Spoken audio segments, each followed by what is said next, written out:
ألف مبروك للجماهير العراقية. العراق إلى المونديال، أسود الرافدين يعودون لكأس العالم بعد غياب وانتظار طويل. حلم تحقق، لكن القصة ما كانت سهلة أبدا. مشوار صعب وضغوط ومباريات قاتلة وكل شيء كان ضدهم. وفي الملحق في قلب المكسيك كانت المعركة الحاسمة والأخيرة ضد بوليفيا. مباراة نار، قتال في كل كرة وحماس حتى آخر لحظة. في الشوط الأول العراق تقدم. مكان الكرة من ضربة ركنية، عراق حق سعادة يا عراق. الضربة الركنية تلعب والرأسية بعد ذلك الحمادي.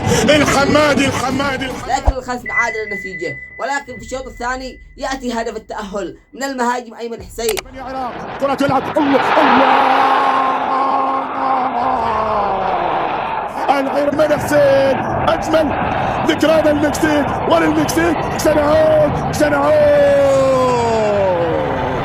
هدف كل العمر. والفريق قاتل في الدقائق الأخيرة، كل دقيقة تمر كأنها ساعة. لكن في النهاية أتت صافرة الحكم، انفجار فرحة الجماهير. العراق يحسمها، العراق يتأهل لمواجهة فرنسا والسنغال والنرويج. العراق يعود للمونديال، ومع هذا الإنجاز التاريخ يكتب. 8 منتخبات عربية في كأس العالم 2026. العرب قادمين وبقوة، والعراق ألف مبروك للعراق، وألف مبروك للجماهير العراقية، وألف مبروك للجماهير العربية. وفي نهاية المقطع إذا عجبك المقطع اعمل لايك واشترك في القناة عشان نصل 10,000 مشترك في القناة. والسلام عليكم ورحمة الله وبركاته.